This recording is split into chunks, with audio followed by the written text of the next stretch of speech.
everybody, and welcome to the Christmas universe here, as we're here to review the Christmas movie featuring Emily Clark's and a whole host of guests, including Thompson, who's also basically the one who not only wrote the movie but was the director for this movie, even stars in the movie as well.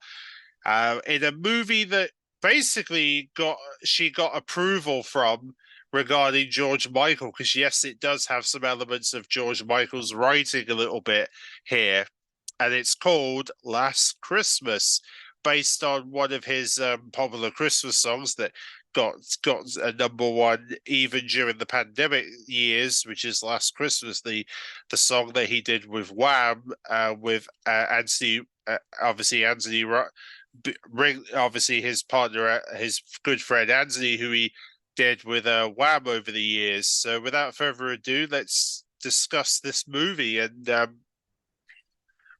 sort of talk about how this movie came about, as well as a chance to just share my thoughts on the movie, pretty much.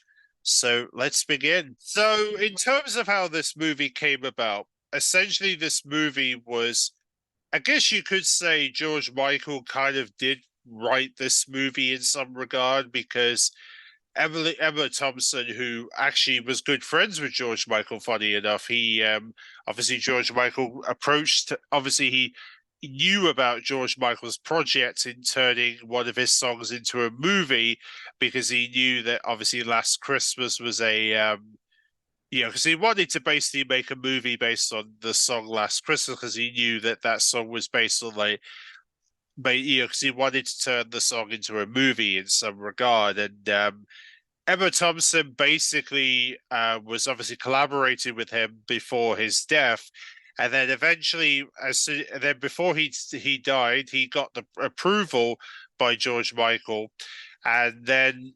Unfortunately, after that happened, obviously, once he gave the approval, unfortunately, a few months after that, obviously led to Christmas of 2006, where his passing took place. And obviously, from there on, Emma Thompson was essentially in charge of this project, and she was essentially responsible for essentially leading the project to the success that it was. Because if it wasn't for George Michael giving the approval, Last Christmas wouldn't have been in the cinemas. We wouldn't have seen it on TV. So essentially, George Michael gave the approval to Emma Thompson to make this movie a reality. And if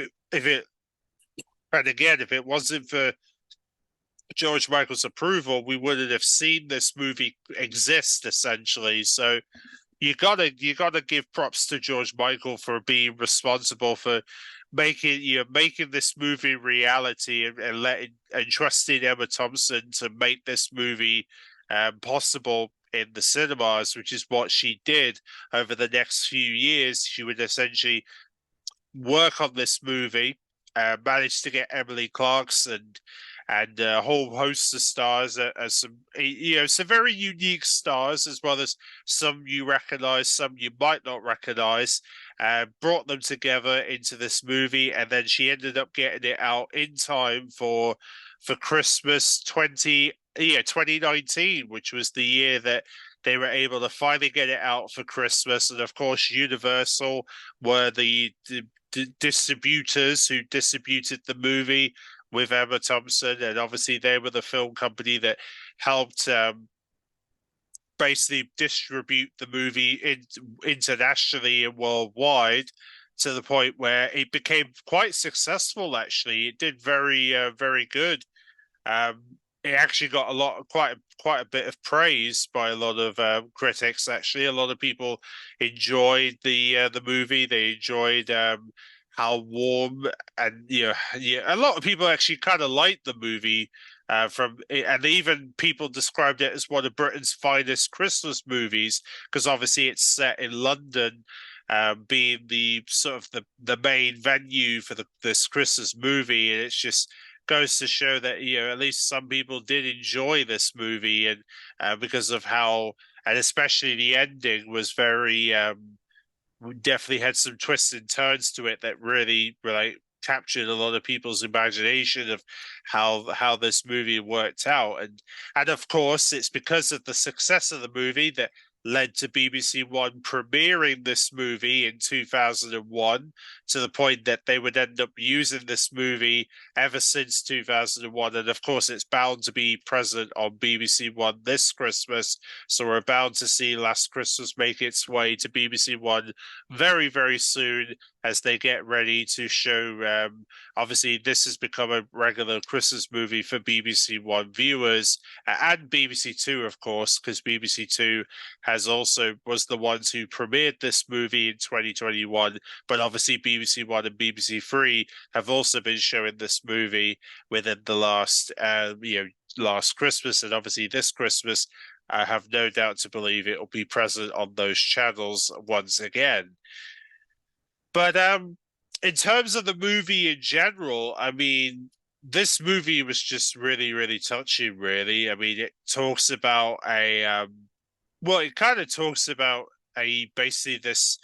Obviously, Emilia Clarke's character as a girl, she was a singer when she was young, and then she kind of lost her voice due to it didn't become apparent immediately, but as we get, obviously, if you watch the end, you'll understand that the whole prospect of what basically happened to her character is essentially that her character was essentially got hit by, I believe she got hit by a car, and or she was about to lose her life, and then she basically had this treatment that essentially gave her heart to basically her heart, somebody else donate his heart to another person. So essentially she has someone else's heart, and that's how she was still living pretty much. And it's because of that she made some very silly mistakes, like obviously sleeping with other guys. Yes, she's one of those girls who ends up just having like one night stands with people.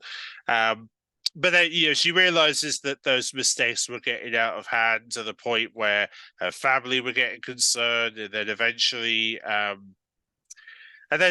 she comes across this obviously this guy, which also obviously the guy that we see in the image here, obviously she comes across, but little did we know he was actually the guy who donated his heart to her. The one that they donated to her essentially is the heart of that. The heart came from was essentially this guy's character, pretty much. And essentially his heart was essentially what was running inside her veins. And and it became apparent that he basically died from a car accident after riding in London, and eventually we find out that he did die the year before. And so essentially he wasn't necessarily there, even though she thought he was real. Unfortunately, he was just a memory to her of who obviously her imagining he was there when really he died beforehand, and she thought that he was there all along. He wasn't. And then of course she also works at a Christmas shop, and she has Santa, her sort of assistant is called Santa. I don't know why she calls herself that, but you'll probably get confused because you're thinking, why has she not got a white beard and a red coat? But it's basically her name apparently. But essentially she was annoyed because Katerina, which is her full name, was essentially annoyed that she wasn't, or Kate for short, you could say, essentially getting annoyed that she wasn't taking more responsibility of herself.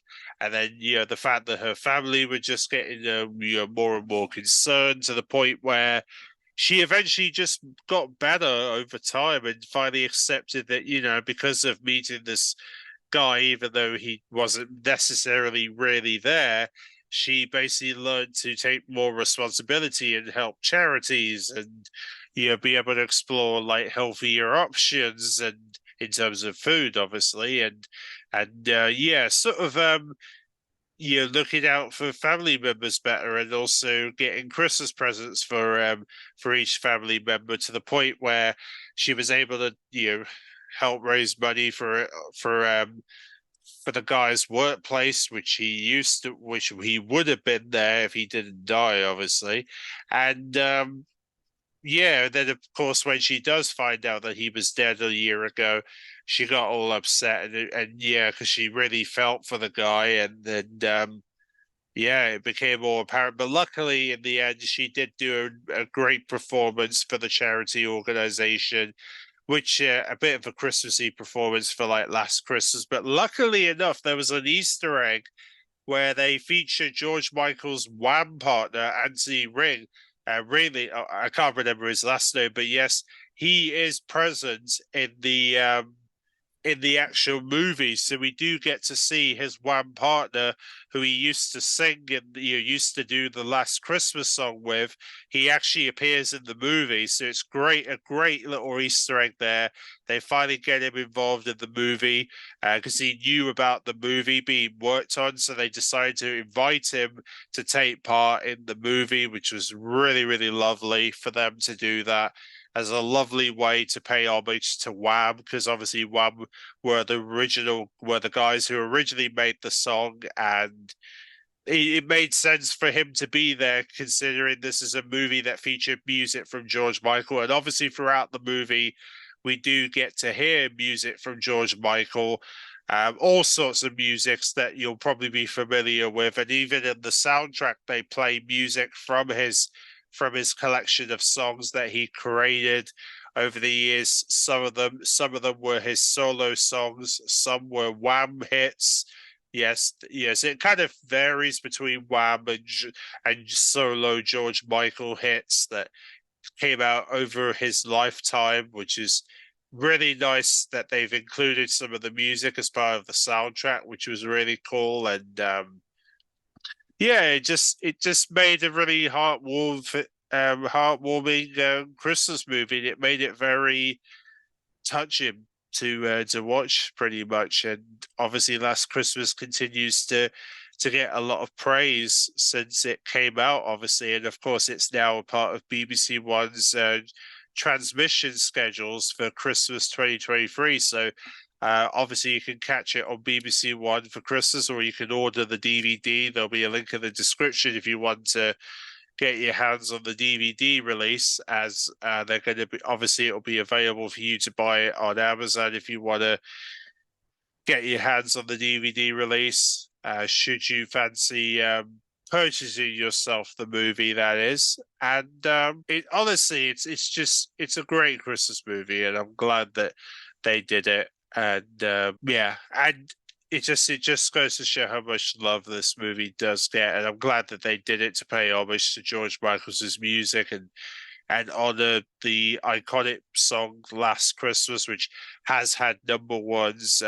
Even though it wasn't officially Christmas number one, the song did finally get to number one during the pandemic, and it was because of this movie. We head into the pandemic. It finally got to number one on New Year's Day 2001, and then it got number ones at the start of 2022, I believe, as well. So yeah, it basically did get a number one during December of 2002. And just it was amazing to see the fact that George Michael's Wham! Last Christmas became a runner-up for the Christmas chart in 2022. Came very close to being the Christmas number one last year, and it'll be cool to see it become Christmas number one at some point. But yeah, one day we'll get there. But nevertheless, let me know in the comment section if you have seen the Last Christmas movie and what you enjoy about the movie in the comment section below. And of course, I'm going to have reviews for the Santa Clauses season 2, which is currently streaming on Disney Plus, and I'm going to be reviewing the entirety of the season for Boxing Day, so be sure to look out for that.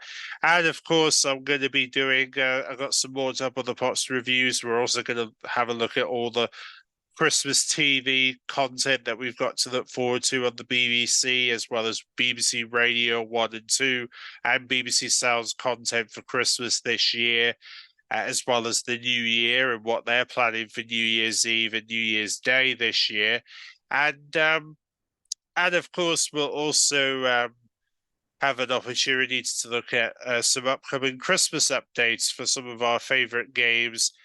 There'll be an opportunity to pay homage to some of the games that are going to be having some exciting new Christmas updates very, very soon. So, yeah, thanks for watching, and I'll catch you guys really, really soon.